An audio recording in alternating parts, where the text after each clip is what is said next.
Yes guys, so there's a lot of videos out there explaining how to lose fat. There's not many videos out there explaining how the whole fat loss process actually works. And in my experience, when you understand how something works, you're a lot more likely to stick to it because you understand it and you understand why, you need to do X, Y, and Z. Especially now there's so much bullshit online. There's more bullshit than truth. Well, this is the truth, this is the facts. So forget all the bullshit, you only need this. So I'm literally just going to teach you how the whole fat loss process works, and then I'm going to teach you how to implement it on yourself. So let's get into it. So how fat loss actually works. The whole fat loss thing is really basic, it's really simple. It's not easy to do, but it is simple. So for your body to lose fat, you have to be in a caloric deficit, meaning your body needs to burn more calories than what you're consuming. So if you're burning 3,000 calories a day and you're only consuming 2,000 calories a day, guess what? That's a 1,000 calorie deficit. Do that every day for a long time, you're going to lose fat. Now that being said, it does not matter what type of diet you're following, whether you're doing fasting, vegan, carnivore, whatever. If you're in a caloric deficit, you are going to lose fat. And it's as simple as that. If you're saying you've tried this diet, you didn't lose any weight, you probably just tried it for half an hour and then just binged. So, if you're in a deficit, you are going to burn body fat. So how do we actually implement that? First of all, we need to work out roughly what your maintenance calories are. Now, there's a lot of calculators online, there's a lot of formulas you can look at, and these all give you varied answers. You're never going to get a specific answer. It's not like your maintenance calories is 2,141. Because you're going to be different every day. You're going to move more some days, you're going to move less one day. Obviously, if you go work Monday, you're probably going to move more than if you do compare it to a Sunday, which you probably just sat on your arse all day chilling out.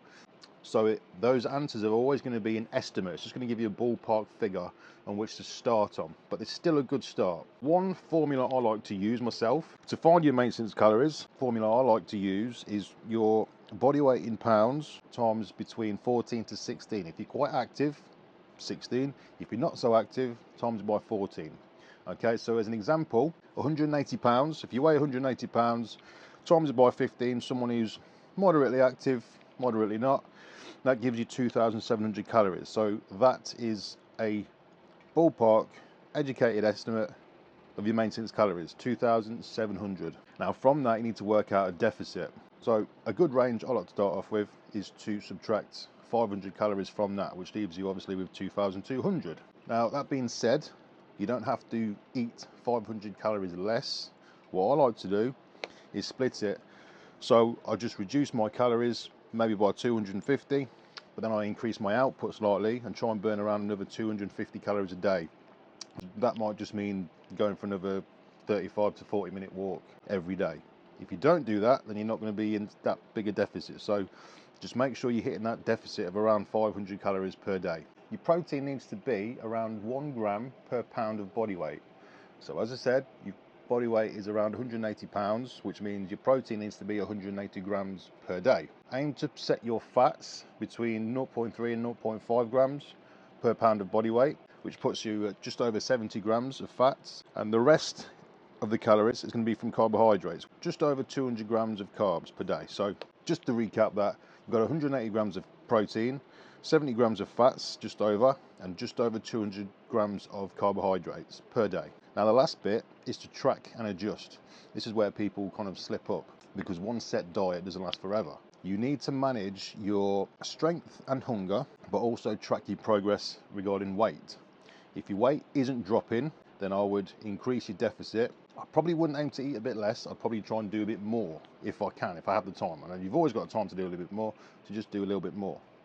And when you do get to a point, like a sticking point, where you stop losing weight, just drop it down by another 200, because it will happen. It might take, 4 or 5 weeks or so, something like that, but it will happen. And when it does, just reduce it by between 150 calories to 200 calories per day. Okay, so just to recap, find your maintenance, create your deficit, break it down into your proteins, fats and carbs, and then track and adjust. The tracking and adjusting is the tricky bit, because sometimes it is quite hard to know what to do and when to do it, but you got to track things. So say for example, your weight's going down, it's all good, but your performance in the gym is really suffering. You know, your numbers are going down, your weight's going down, you can't hit the numbers that you were hitting before. Well, that just shows you're kind of under fueling yourself. Fueling yourself with training is extremely important. You've spent a lot of time building muscle, you don't want to lose it, you want to keep it. Okay, so if your strength is decreasing, your performance is decreasing, it might mean you need to increase your calories slightly. But this isn't a bad thing, so don't be scared to eat a little bit more, because chances are you're still going to lose weight. If you can still lose weight and keep your performance high, then that's better, because essentially, if you think about it, if you can train at 100% every session, then you can burn more calories whilst you're training. So it's a win-win. I hope that all makes sense, guys. I tried to keep it simple. You know, there's a lot of bullshit out there on social media now. Social media is great. You know, there's a wealth of information everywhere, even things like ChatGPT. Even ChatGPT is wrong sometimes because, you know, if you ask it the wrong questions, it'll give you the wrong answers. Most people don't know how to ask it the right questions. And it makes it even worse when you're on Instagram and TikTok, and there's always some arsehole trying to sell you some bullshit. You know, it's not so bad now because people are a bit wise to it, but there's always someone trying to sell you some shit. Even like coaches, online coaches, they was trying to sell you some bullshit plan. There's the new miracle plan. It's not. It's full of shit. The basics always work. I say this until I'm blue in the face. The basics always work. Don't try and change it. The basics work, they have worked for years. So why all of a sudden is it going to stop working? Do what works, do what has worked, and just stick to it. So I hope that made sense, and I hope that does help someone out there. And if you like the video, hit like, hopefully subscribe, and that way you won't miss any of my other super exciting bullshit videos. Thanks.